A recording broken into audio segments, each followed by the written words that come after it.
मिथिला की तरफ तो रास्ते में गंगा जी मिल गई। गंगा मिलती हैं, विश्वामित्र कहते हैं राम ये पतित पावन गंगा है, इन्हें प्रणाम करो। ये आपके पूर्वज राजा सगर के 60,000 बच्चों को तारने वाली गंगा है, इन्हें प्रणाम करो। और गंगा कहती है रघुवीर प्रणाम करके मेरा अपमान मत करना, क्योंकि हम तो आपके चरणों की दासी हैं, हम तो आपके श्री चरणों से निकले हैं। गंगा का उद्गम कहां से हुआ था आपको पता है? जब भगवान वामन राजा बलि के घर गए और भगवान जब जगत को नाप रहे थे तो भगवान का अंगूठा मंद्रांचल पर्वत से टकरा गया और रक्त बहने लगा। रक्त बहने लगा, ब्रह्मा ने कमंडल में धारण कर लिया और वही जाकर गंगा बन गई। इसीलिए आरती में आप लोग गाया करते हैं कि चरणों से निकली गंगा प्यारी, वंदन करती दुनिया सारी। गंगा कहती हैं प्रभु हम तो आपके चरणों की दासी हैं और आप मेरा चरण छू रहे हैं। भगवान ने कहा तुम ही कुछ करो गंगा। गंगा ने किलोल करके कल कल नाद करती हुई भगवान के चरणों को धोकर पीछे हो गई। भगवान ने प्रणाम भी किया पर गंगा हट चुकी थी। विश्वामित्र ने कहा राम मैंने मना किया था, 3 महीने के रास्ते में बड़ी समस्याएं हैं। बोले क्या समस्या? बोले पहली समस्या ताड़का मिली और दूसरी अहिल्या मिली, तीसरी कौन? गंगा मिल गई। हे राम जब धर्म के मार्ग पर चलोगे तो नाना प्रकार की समस्याओं से गुजरना पड़ेगा। मेरे माताएं मेरे भाई, जब धर्म के विचार करके घर से निकलो और 2-4 बाधाएं रास्ते में आ जाएं तो घबराना नहीं चाहिए। यही तो परीक्षा है। हम जब तक जीवन में संघर्ष करके नहीं पहुंचते हैं धर्म तक, तब तक हमें जीवन में सफलता नहीं मिलती। अब भगवान पहुंच गए मिथिला, आगे आगे गुरुदेव चलते हैं, पीछे पीछे राम, राम के पीछे लक्ष्मण। गुरुदेव चलते चलते वहां पहुंच गए और राम और लक्ष्मण यहां चल रहे हैं धीरे धीरे, कहीं इधर देखते हैं कहीं उधर देखते हैं। क्यों देखते हैं जानते हैं?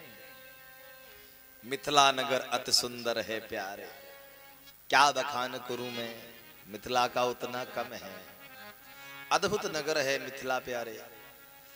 देखते देखते भगवान पहुंचते हैं। रात्रि में सब तो सो गए पर भगवान को नींद नहीं आती।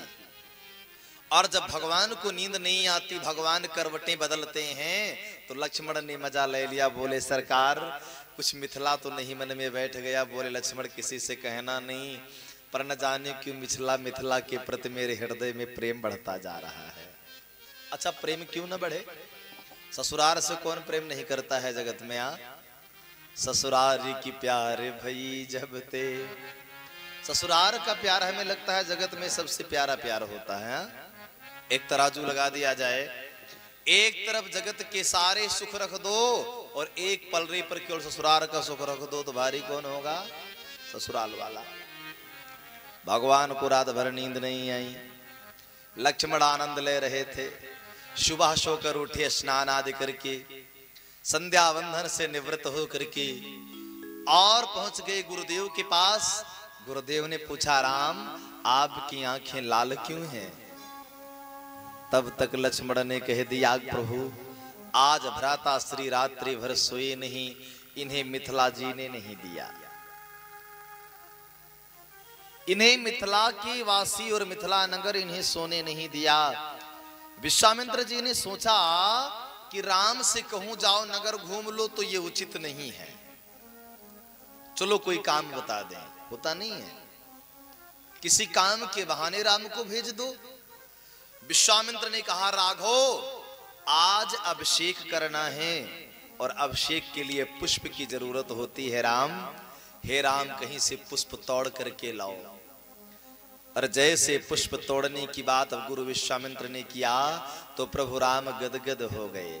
ये तो वही बात हुआ कि जो रोगी चाहे वही वैद्य बताए। चल पड़े आगे आगे राम जी, चल पड़े पीछे पीछे लक्ष्मण चल पड़े। आओ चलते हैं, प्रवेश करते हैं हम भी। क्या सुंदर भगवान हैं। चलते चलते भगवान किशोरी जानकी के पुष्प वाटिका में पहुंच गए, जिस वाटिका में श्री जानकी जी की सिवा कभी कोई नहीं आया करता था। जैसे भगवान पुष्प वाटिका में प्रवेश किए, सैकड़ों माली डंडा लेकर भगवान की तरफ टूट पड़े, और जब भगवान के पास पहुंचते हैं सभी के हाथों से डंडे गिर गए। जो पुष्प के रक्षक माली थे वो आज पुष्पों के भक्षक बन गए, और भगवान से कहते हैं कि हे मनुष्य, आप कौन है मैं ये नहीं जानता, आप कौन हैं, कहां से आए हैं, क्या चाहते हैं मैं ये नहीं जानता, पर न जाने क्यों आपकी सुंदरता को देख करके मुझे लगता है कि आज मेरे बगीचे में, अभी तक मेरे बगीचे का फूल भगवान तक जाया करता था, आज ऐसा लगता है मेरे बगीचे में भगवान स्वयं आ गए हो। और भगवान के सामने खड़े होकर विनती करने लगे, चहुं देश चिताया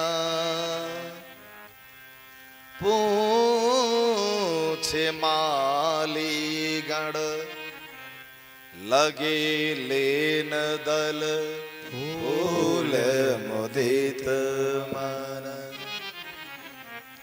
भगवान से पूछते हैं मालीगण, सरकार कौन सा पुष्प तोड़ने आप आए हैं, जरा नाम तो बताएं। भगवान कहते हैं, कौन सा पुष्प सबसे सुंदर है वही मैं तोड़ लूं। माली कहते हैं, सरकार आप फूल तोड़ेंगे तो शरीर कोमल है आपकी, हम तोड़ दें। भगवान कहते हैं, नहीं, पुष्प हम तोड़ेंगे। तो माली कहते हैं, प्रभु तोड़ ही लो।